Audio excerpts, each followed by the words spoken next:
berjumpa kembali di dalam terapi keluarga. Sebagai lanjutan dari terapi modalitas kemarin, kita akan membahas secara khusus tentang terapi keluarga. Di dalam terapi keluarga ini, harapannya nanti mahasiswa bisa untuk mengetahui, memahami, serta melaksanakan terapi keluarga. Di dalam terapi keluarga ini, kita akan bahas tentang bagaimana pengertiannya dan kemudian pelaksanaan dari terapi keluarga. Terapi keluarga merupakan cara baru untuk mengetahui permasalahan seseorang, memahami perilaku, perkembangan, simptom, dan cara pemecahannya. Terapi keluarga ini dapat dilakukan sesama anggota keluarga dan tidak memerlukan orang lain. Terapis keluarga mengusahakan supaya keadaan dapat menyesuaikan, terutama pada saat antara yang satu dengan yang lainnya berbeda. Teman-teman sekalian, tujuan dari terapi keluarga ini apa? Gitu ya. Pertama adalah membantu mengembangkan harga diri dari semua anggota keluarga. 2, meningkatkan komunikasi terbuka, langsung, jelas, dan spesifik. 3, membuat aturan yang fleksibel, ramah, dan responsif terhadap kebutuhan. Yang keempat, menciptakan jaringan sosial secara terbuka dan penuh harapan. Indikasi dari terapi keluarga ini adalah konflik perkawinan, sibling konflik, konflik beberapa generasi, konflik antara orang tua dan anak, konflik pada masa transisi di dalam keluarga, terapi individu yang melibatkan anggota keluarga yang lain di dalam proses pemecahan masalahnya, dan tentunya adalah proses terapi individu yang tidak kunjung mengalami kemajuan sehingga perlu untuk mengetahui bagaimana keluarga. Di dalam terapi keluarga ini kita bisa lakukan gitu ya, tempatnya bisa di rumah sakit, contohnya adalah poliklinik atau ruang rawat. Dan yang kedua adalah bisa di rumah klien, gitu ya. Jadi kalau di rumah klien mungkin lebih sangat memungkinkan karena kita bisa untuk mengetahui situasi dan kondisi bagaimana sebenarnya adalah keluarga berkembang. Teman-teman sekalian, manfaat dari terapi keluarga ini bisa kita tetapkan, yaitu pertama adalah membuat semua anggota keluarga dan mentoleransi cara atau perilaku yang unik dari setiap anggota keluarga. Yang kedua, menambah toleransi dari setiap anggota keluarga terhadap frustasi ketika terjadi konflik dan kekecewaan yang dialami bersama keluarga atau tidak bersama keluarga.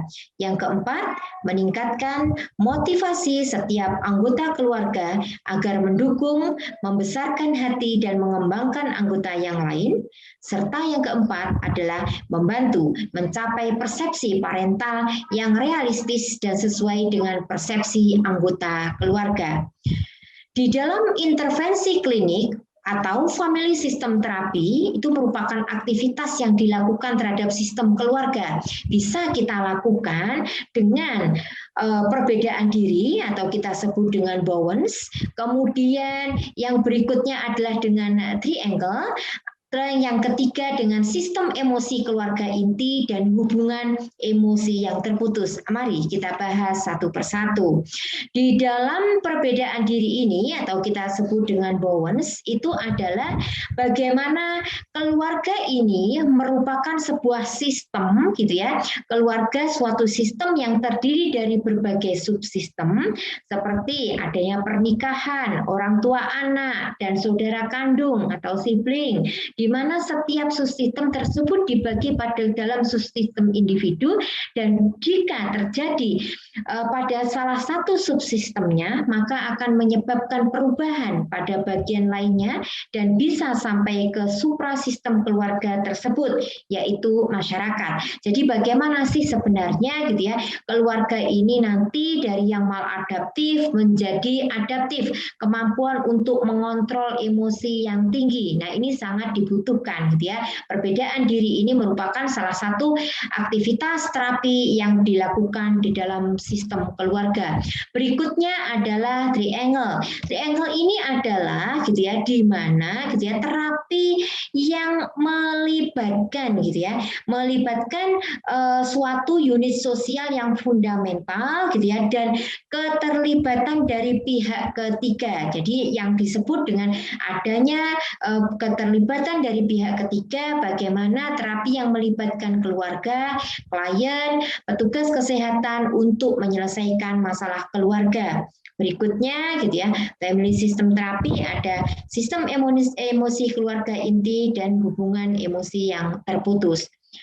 Dalam intervensi klinik, family struktur terapi itu, terapi ini dilakukan dengan melakukan identifikasi keluarga terlebih dahulu, meliputi tahap perkembangan dari keluarga, struktur keluarga, dan perubahan yang dialami keluarga, serta proses penyatuan atau terbentuknya keluarga tersebut. Di sini, perawat berperan sebagai bagian dari sistem keluarga. Di dalam intervensi tersebut, sistem strategik dari family terapi ini, terapi yang dilakukan 3 tahap, yaitu yang pertama penerapan teori komunikasi, gitu ya, yaitu bahwa semua perilaku dapat dinilai secara verbal maupun nonverbal, penerapan struktur terapi keluarga, dan intervensi kepada pemecahan masalah. Jadi bagaimana keluarga itu dikumpulkan dan bisa untuk beradaptasi satu sama lain gitu ya, mengembangkan, mengontrol emosinya sehingga permasalahannya berkomunikasi dan permasalahannya bisa terselesaikan. Tujuannya adalah mendidik dan menginformasikan kesehatan tentang pelayanan yang tersedia untuk anggota keluarganya. Mendukung keluarga untuk menghadapi anggota keluarga dengan gangguan jiwa, mengadvokasi keluarga untuk mendapatkan pelayanan dan perawatan klien dengan gangguan jiwa kronis, meningkatkan dukungan dalam meneliti faktor yang mempengaruhi gangguan jiwa, menikmati latihan untuk tenaga kesehatan yang profesional dalam memahami cara perawatan gangguan jiwa, serta melakukan kerjasama dengan media massa untuk memberikan informasi yang akurat untuk mengurangi stigma atau label yang buruk terhadap klien dan keluarga yang memiliki anggota dengan gangguan jiwa.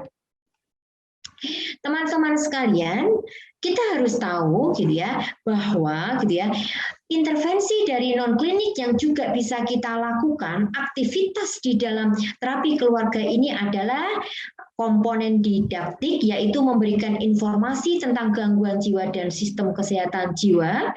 Komponen keterampilan gitu ya, yaitu melatih komunikasi, melatih menyelesaikan konflik dan masalah, latihan asertif, manajemen perilaku, dan manajemen stres. Ini bisa kita lakukan non-klinik. Berikutnya, komponen emosi, yaitu memberikan kesempatan untuk memvalidasi perasaan dan bertukar pandangan penggunaan sumber daya. Yang keempat, komponen proses keluarga, yaitu dengan berfokus pada coping keluarga dengan gangguan jiwa dan gejala sisa terhadap keluarga. Dan yang terakhir adalah komponen sosial, yaitu dengan meningkatkan dukungan jaringan formal dan informal untuk klien dan keluarga dengan gangguan jiwa. Jadi intinya aktivitas non-klinik bisa dilakukan ada 5, komponen didaktif, komponen keterampilan, komponen emosi, komponen proses keluarga, dan komponen sosial. Nah, selanjutnya adalah gitu ya, psikoedukasi. Ini juga salah satu gitu ya, merupakan terapi keluarga yang sangat efektif secara pendekatannya, di mana psikoedukasi ini nanti memberi informasi tentang gangguan jiwa dan sistem kesehatan jiwa. Yang berikutnya, latihan asertif, manajemen perilaku dan stres, memberikan kesempatan untuk memvalidasi perasaan dan bertukar pandangan dan penggunaan sumber daya.